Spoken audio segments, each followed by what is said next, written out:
लगता है सास्के के पास इतना ही पावर था। तुमने जल्दबाजी की, मेरी आखिरी आंख अभी खुली हुई है। इताची के पास जाओ, तुम अब भी कमजोर हो, शायद तुम कुछ सीख पाओ। मैं जीत गया सास्के। क्या चल रहा है? मुझे लगता है, रुको, वो तुम्हें लगा तुमने मेरे इज़ानागी को पहचान लिया, लेकिन क्या? ये क्या है? इज़ानागी एक्टिवेट क्यों नहीं हो रहा? डांजो, तुम सही थे। सास्के का गेंजुत्सु इताची जितना माहिर नहीं है।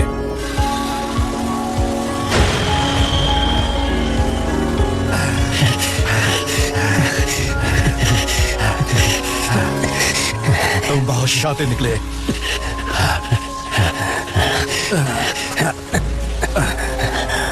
इताची के पास तो तुम जाओगे।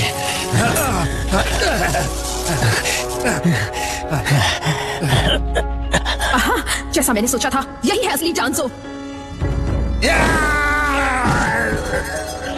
ये इताची के सुकुयोमी के मुकाबले कुछ नहीं, जिसमें वो आसानी से टाइम को एक गेंजुत्सु के अंदर मैनिपुलेट कर सकता था। लेकिन एक कमजोर गेंजुत्सु बिना स्टेइंग पावर के भी शानदार हो सकता है, अगर उसे सही तरह इस्तेमाल किया जाए।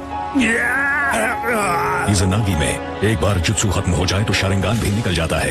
एक आंख जुत्सु को 60 सेकंड के लिए एक्टिव रखेगी। हालांकि नहीं, बेवकूफ कहीं के उसके साथ मत उलझो।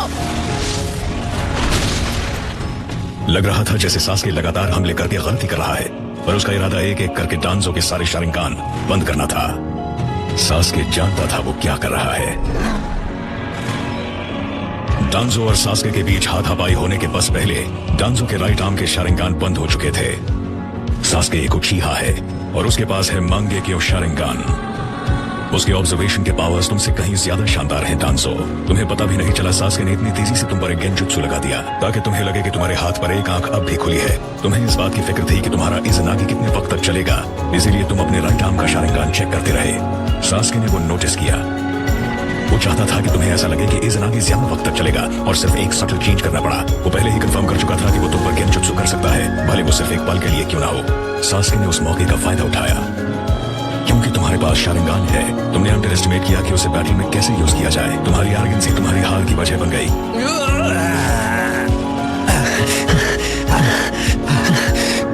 इसे कहते हैं अपनी आंखों से बैटल करना। उचिहा को कभी कम मत समझना। डांजो शिसुई की आंख यूज नहीं कर पाया, लेकिन फिर भी उसका ये हश्र करना भी काबिल तारीफ है सास्के। लगता है बहुत जल्द मैं शिसुई की आंख भी ले पाऊंगा। छुपे रहने में ही फाउंडेशन की भलाई थी।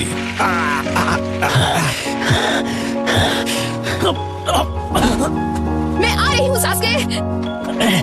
तुम ठीक हो? जल्दी पी लो, फाइट करो।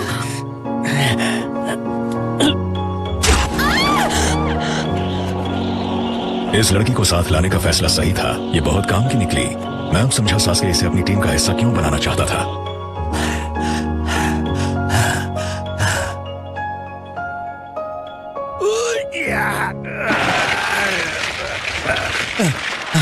मुझे यकीन नहीं होता मैं इस लड़के से कैसे हार सकता हूँ। मैं यहाँ हार नहीं मान सकता, ना ही अभी मिट सकता हूँ।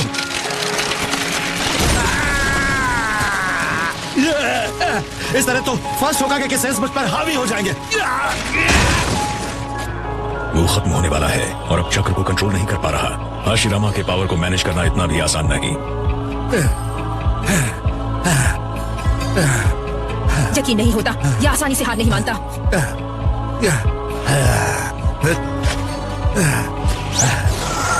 नहीं, अभी नहीं। अब जाकर हम अपनी आंखों के साथ बैटल करेंगे।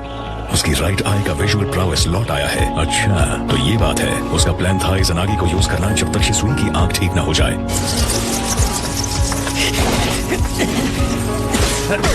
शिसुई का विजुअल प्राउस समझ गया। डांजो सोच में है कि उसे गेंजुत्सु के लिए यूज करना है या इज़ानागी के लिए सैक्रिफाइस करना है। लगता है तुमने अपना विजुअल प्रॉविस कुछ ज्यादा यूज कर लिया। मेरी मदद करो सास्के। सास्के अब किसी काम का नहीं रहा। वो मरा रहा है जिसे मुझे गेंजुत्सु में फंसाकर इस्तेमाल करना होगा। मैं वक्त बर्बाद नहीं कर सकता। मेरा जख्म बहुत गहरा है। ओह सास्के, अब तुम क्या करोगे?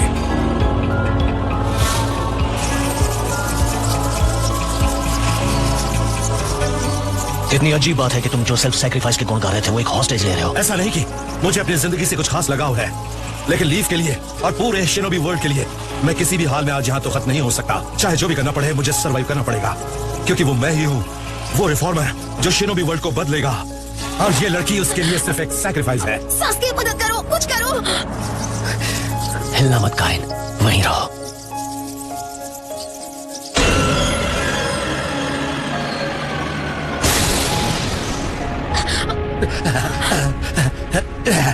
उसने हॉस्टेज में से एक वाइटल पॉइंट को मारा। अब ये हुई ना बात। 1 डाउन, बाकी भी जाएंगे बिग ब्रदर।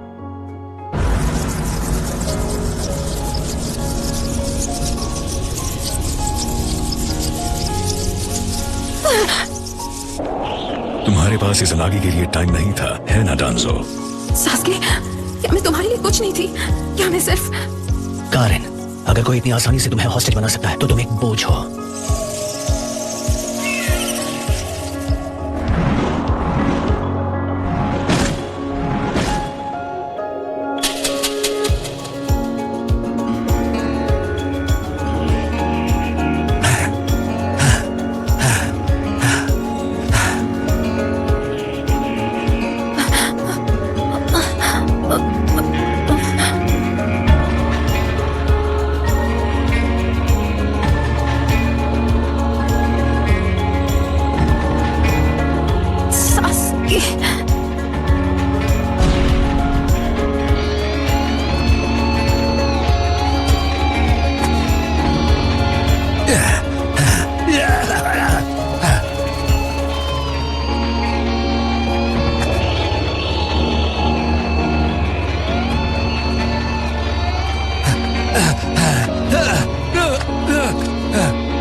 डांजो, मैं शिसुई की आंख ले रहा हूं।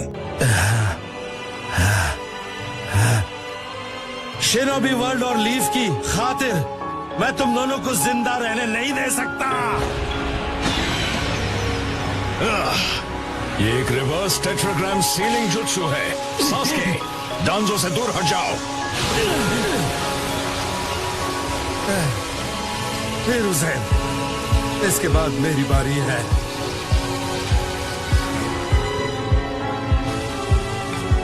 लहराते हुए पत्तों के बीच छिपी आग की लपटें अपनी रोशनी से पूरे गांव को रास्ता दिखाएंगी और एक बार फिर ये गांव मजबूती से खड़ा होगा।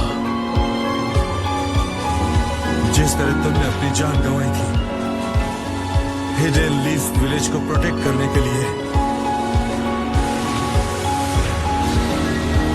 इस बार मैं भी करूंगा। मैं उन्हें रोकूंगा,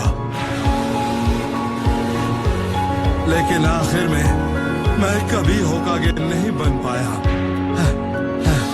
मैंने भले ही जितनी भी कोशिश की, मैं कभी भी तुम जैसा नहीं बन पाया।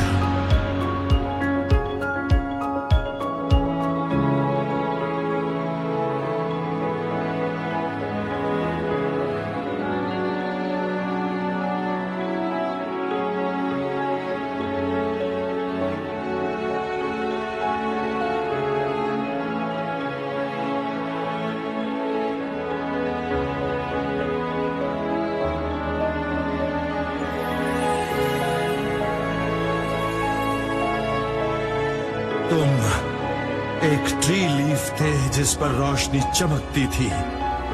मैं अंधेरों में कहीं छुपे एक फाउंडेशन के अलावा और कुछ नहीं था। तो तुम मेरे